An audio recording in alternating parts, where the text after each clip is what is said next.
And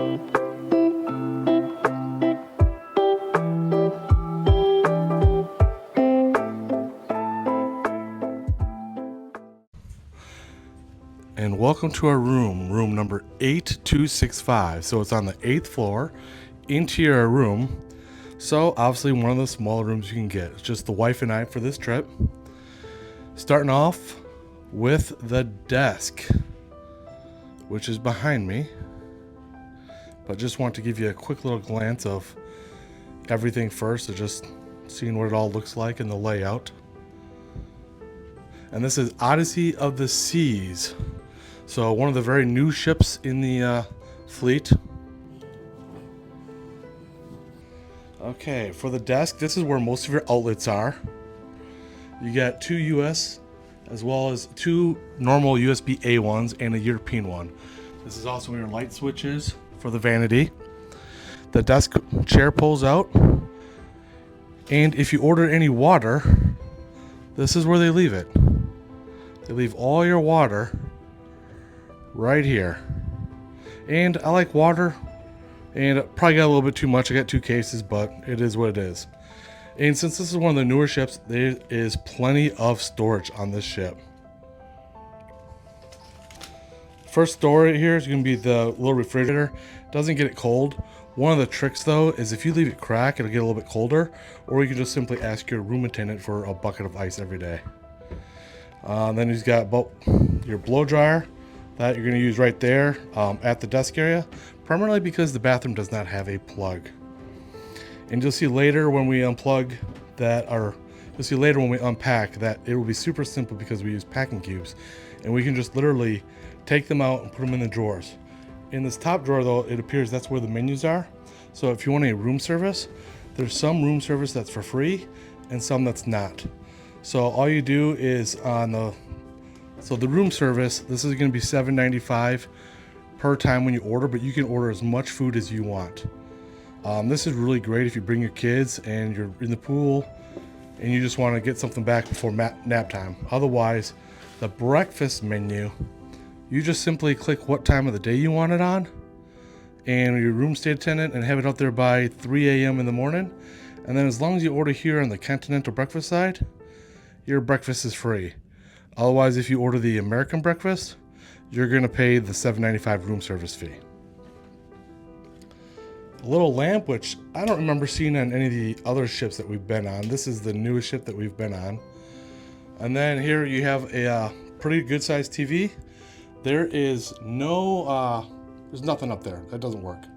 But there is a nice area to be able to hold all your papers. Now, all the walls within a cruise ship are magnetic, so if you brought your hooks or your magnetic clips, you can just simply clip them to the wall as well. On one side of the bed, you're going to have an additional power outlet. The other side of the bed does not have that, and you got a little storage here for some of your electronics, and keep that out of the way. But above the bed, you have a lot of storage, which is crazy because many of the other ships don't have this.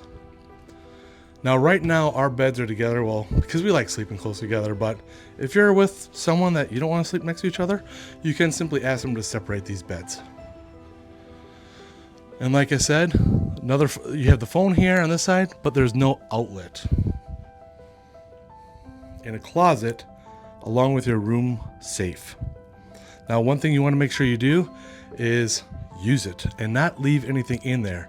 So if you are afraid of leaving something in there, you could simply put like a shoe in there on disembarkation day or before, so that way you don't walk off the ship without all of your stuff. And 2 more drawers on the bottom. Like I said, a little bit more storage. Now, since this room is just really for 2 people, that bed or that couch does not pull out. But here's another massive closet.